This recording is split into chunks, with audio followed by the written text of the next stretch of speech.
ہر شے میں اس کے اسم کا نور موجود ہے.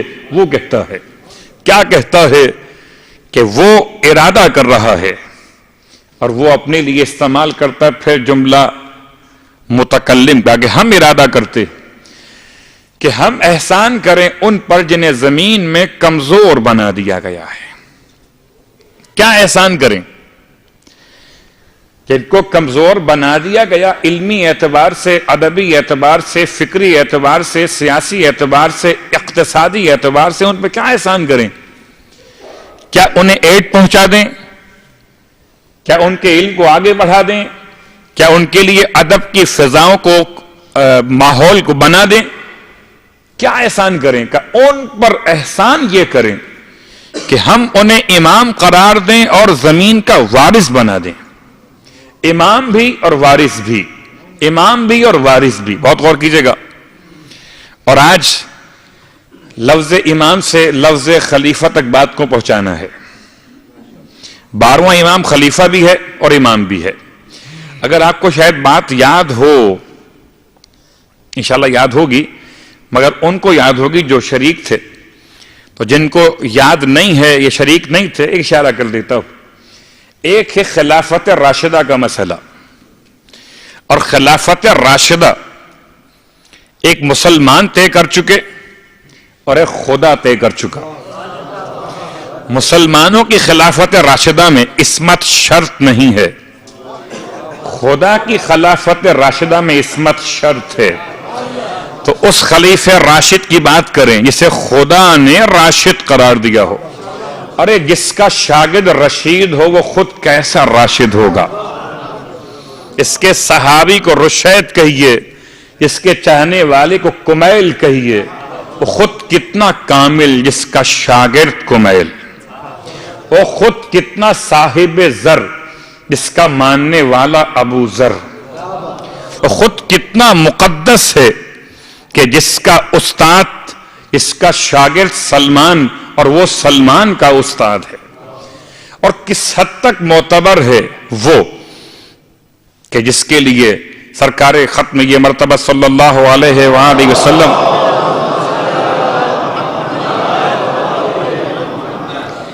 یہ ارشاد فرما گئے کہ انا مدینۃ العلم وعلی بابھا، میں شہر علم اور علی اس کا دروازہ ہیں. ایک جملہ کہہ کر اپنے دل کی بات آپ تک پہنچا دوں. کوئی کھڑکی بنے، کوئی دیوار بنے، کوئی پرنالہ بنے، جس کا جو مقدر ہے وہ بنے. ہمیں تو در ملا، اور ہمیشہ شریفانہ انداز میں آنے والوں کو در ہی نصیب ہوتا ہے. لیکن افسوس کی بات یہ ہے کہ دیوار کے ساتھ بیٹھنے والے، ہاں پرنالے کے نیچے بیٹھنے والے، کھڑکی کے پاس راز ڈھونڈنے والے، وہ تو علم کی بات کریں، اور جو در علم، در شہر علم سے وابستہ ہو، اگر اس کے پاس علم نہ ہو تو بالکل ایسے ہے جیسے چراغ تلے. بات پڑھے محمد و آل محمد کا.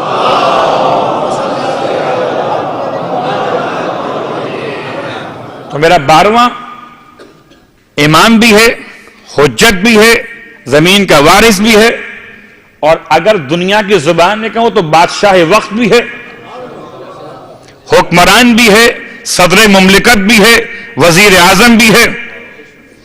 جتنے الفاظ آپ اپنے لحاظ سے زمانے میں سمجھتے ہیں، ایک ہی کافی ہے کہ اگر وحید خراسانی کا وہ جملہ ان کی تقریر میں سے لیجئے تو فرماتے ہیں بس یہ پہچانو ترتیب کیا ہے. لفظ امام آگے ہے، لفظ زمانہ پیچھے ہے. وہ امام زمانہ ہے. اس کا مطلب کیا ہوا؟ امام کا لفظ آگے ہے، زمانے کا لفظ پیچھے ہے.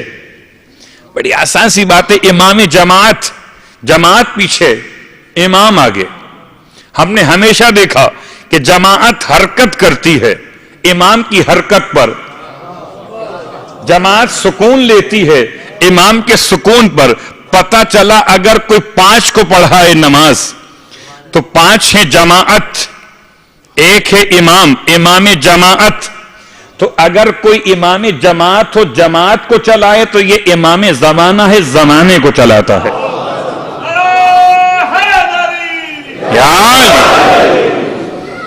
یہ امام، اور مجھے اس بات تک پہنچنا ہے کہ امام کو خلیفہ کس آیت میں کہا گیا، اور میں آپ سے بیان کر چکا بہت ساری آیات ہیں جو 12ویں امام کی شان کو بیان کرتی ہیں، اور ہر وہ آیت جو 12ویں امام کی شان کو بیان کرتی ہے وہ ابھی تعویل کی منتظر ہے۔ ایک ہم منتظر ہیں، ایک آیات الہیہ منتظر ہیں۔ میں کیا جملہ استعمال کروں، خدا خود بھی منتظر ہے، مخلوق خدا منتظر ہے، زمین کا ذرہ ذرہ منتظر ہے، آسمان منتظر ہیں، زمین منتظر ہے، ہر ایک مومن منتظر ہے، بس یہ اپنے اپنے مقام پر ہے۔ یہ منتظر ہونا سب کے لیے ہے، ذمہ داری سب کی الگ الگ ہے، اور ذمہ داریوں کے اعتبار سے بات تو آگے آنے والی ہے۔ فی الحال آیت کا انتخاب شب جمعہ آپ خاص طور سے پڑھتے ہیں، اور کسی مریض کے لیے جب شفا یابی کی بات کرتے ہیں تو ایک خاص آیت پورے قرآن میں سے، ایک خاص آیت پورے قرآن میں سے انتخاب کرتے ہیں۔ لیکن میں حیران ہوں، جسم کا مرض ہو تو سب دعا مانگتے ہیں، روح کا مرض ہو تو اگنور کر جاتے ہیں۔ جسم کا مرض ہو تو بہت دعا مانگتے ہیں، صدقات نکالتے ہیں، حکیم اور طبیب اور ڈاکٹر کے پاس جاتے ہیں۔ روح کا مرض ہو تو اگنور کر جاتے ہیں۔ اگر روح کے مرض کا دوا خانہ دیکھنا ہو تو جاؤ کربلا دیکھو، جہاں روح کو شفا ملتی ہے۔ تو ایک جسم کا مسئلہ، ایک روح کا مسئلہ، مگر دعا کون سی پڑھتے ہیں؟ جو آیت قرآن ہے سورہ مبارکہ النمل، اور اس کی آیت نمبر 62 بہت مشہور و معروف آیت ہے۔ میں اس سے پہلے شروع کروں گا، آپ ختم بھی کر جائیں گے، ایسی سب کو زبانی یاد ہے۔ ایک میں پڑھ رہا ہوں ممبر سے، ایک آپ پڑھتے مصلی پر بیٹھ کر۔ ہمارے اور آپ کے پڑھنے میں جتنا خلوص کیوں نہ ہو، مگر ہم قاری قرآن ہو سکتے ہیں، وارث قرآن نہیں ہو سکتے۔ اور اس آیت کو اصلاً تو وہ پڑھے گا کہ جو وارث قرآن ہوگا، اس زمانے کا وارث قرآن ہوگا۔ امن یجیب دیکھا میں نے آپ سے کہا صلوات پڑھے محمد و آل محمد، میں ایک لفظ کہوں گا اور آپ رک ہی نہیں پائیں گے۔ امن یجیب المضطر اذا دعاہ ویکشف السوء، ویکشف السوء کے بعد ہے، آپ تو اتنا پڑھتے ہیں خالی، ویجعلہ خلفاء فی الارض۔ کیا کہنا، آیت بتا رہی ہے، اور آیت کو روکتے ہوئے آیت کا ترجمہ نہیں کر رہا۔ پہلے چلتے ہیں روایت کی طرف، اور روایت میں آج شاید خطبہ امام زمان کے آنے کا وقت آ گیا۔ امام نے خطبہ دیا، کسی مومن نے مجھ سے پوچھا تھا خانہ کعبہ کی چھت پر خطبہ، تو خانہ کعبہ کی چھت پر مولا عباس علیہ السلام کا خطبہ ہے، وہ الگ موضوع ہے۔ مومن سوال کر رہے تھے کہ آپ وہ خطبہ پڑھیں گے اپنی مجالس کے اندر جو خانہ کعبہ کی چھت پر دیا گیا تھا؟ میں نے کہا چھت پر خطبہ اس وقت کا ہے جب ذی الحج کی 8 تاریخ کو سرکار سید الشہداء مکہ چھوڑ رہے تھے، اور مکہ چھوڑنے سے پہلے سرکار سید الشہداء کے دروازہ شہر علم نے خانہ کعبہ کی چھت پر حسین کی بلندیوں کو سمجھایا تھا۔ میں خطبہ وہ نہیں پڑھ رہا، یہ خطبہ کون سا ہے؟ یہ خطبہ وہ ہے جو خانہ کعبہ کی چھت پر نہیں ہے، بلکہ اس کے بارے میں روایت امام محمد باقر علیہ السلام کی،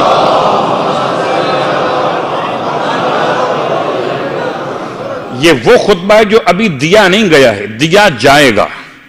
وہ کہاں پر ہوں گے کہ جب خروج کرے گا، اذا خرجا، جب خروج کرے گا ہمارا 12واں امام فرماتے جب ہمارا قائم خروج کرے گا تو آئے گا فیستقبل القبلہ، آئے گا سمت قبلہ کرتے ہوئے، اس مقام پر کھڑا ہوگا کہ اپنی کمر کو لگائے گا اس مقام سے جس کا نام مقام ابراہیم ہے، اور پھر 2 رکعت نماز ادا کرے گا۔ 2 رکعت نماز ادا کرنے کے بعد پھر مخاطب ہوگا تمام عالم انسانیت سے، اور امام کا وہ عالی شان خطبہ دنیا کا ہر انسان اپنی اپنی مادری زبان میں دنیا کا ہر انسان اپنی اپنی مادری زبان میں، بات بڑی آسان سی ہے، خدا کو پکارتے ہو عربی زبان میں، حسین کو پکارتے ہو مادری زبان میں. ہر جگہ ماتم کرنے والا اپنی اپنی زبان میں نوحے پڑھتا ہے. تو نماز کے لیے عربی شرط ہے اور ذکر حسین کے لیے ماں کی زبان شرط ہے. اپنی اپنی زبان میں پکارتے حسین کو اور اپنی اپنی مادری زبان میں سنو گے خطبہ امام زمان کہ جو امام کھڑے ہو کر دیں گے. اللہ اکبر. سامعین کتنے ہوں گے؟ اور بہت سارے مسائل اس خطبے کے ساتھ ساتھ آج کی مجلس میں شروع ہو گئے. اب جہاں تک بات پہنچے گی مکمل ہو جائے گی. خطبہ دے گا وہ کہ جس کی آواز روئے زمین پر ایک ایک مقام تک پہنچے گی. کوئی دلیل ہے کہ آواز پہنچ جائے بغیر مائک کے، بغیر ان وسائل کے کیا آواز پہنچ سکتی ہے؟ تو اپنے جیسا مت سمجھنا. جب اس کا 12واں تم جیسا نہیں ہے، وہ خود تم جیسا کہاں ہو سکتا ہے؟ اس کی آواز کتنی بلند ہوگی، وہ چیخے گا نہیں، وہ چلائے گا نہیں، وہ آہستہ آہستہ بات کرے گا اور پوری زمین امام کی آواز سے ایسے معطر ہوگی جیسے کہ میں اس سے پہلے پڑھ چکا. امام کی ظہور کے زمانے میں نہ سورج چاہیے ہوگا نہ چاند چاہیے ہوگا. سورج تو ڈوب جاتا ہے، چاند تو بادل میں چھپ جاتا ہے. جب وہ اصل شمس و قمر آئے گا تو ان مادی شمس و قمر کی حیثیت تو ایسی ہو جائے گی کہ نور امام کو دیکھ کر ویسے ہی شرما جائیں گے. تو امام کا اکیلے نور کافی ہوگا. تو اب کہنے والے یہ کہیں کہ وہ دن ہی دن ہوگا، رات نہیں ہوگی. زمانے ظہور میں رات نہیں ہوگی. رات کا مطلب اندھیرا ظلم و ستم کا نہیں ہوگا. جیسے نور پھیلا ہوا ہوگا ایسے امام کی آواز پھیلے گی.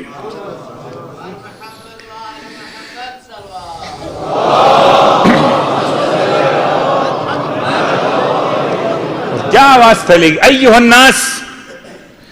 یہ 3-4 روایتیں مختلف ہیں امام کی خطبے کے بارے میں. ایھا الناس، امام کا پہلا جملہ خدا کی حمد و ثنا کے بعد ایھا الناس، اے لوگو.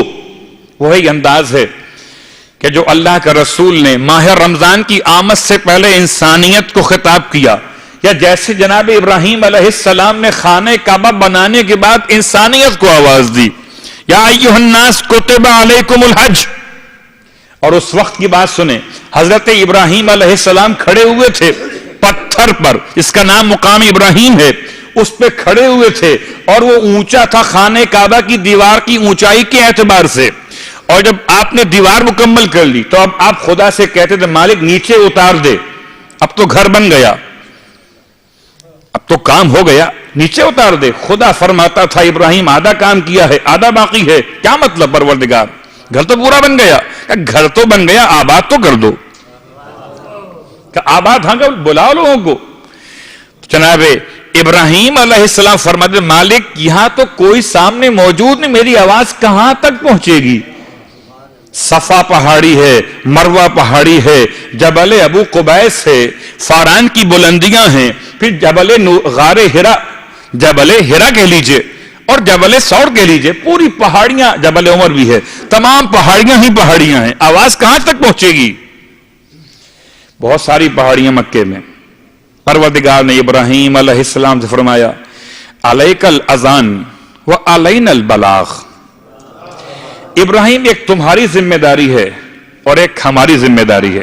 تمہاری ذمہ داری ہے اعلان کرنا، ہماری ذمہ داری ہے پہنچا دینا. تو ایسے ہی فرزند فخر ابراہیم جب خطبہ دے گا ایھا الناس من یحاجنی، جو شخص مجھ سے حجت کرے، مجھ پر دلیل قائم کرے، فی آدم، آدم کے حوالے سے، فانا اولا بالناس فی آدم،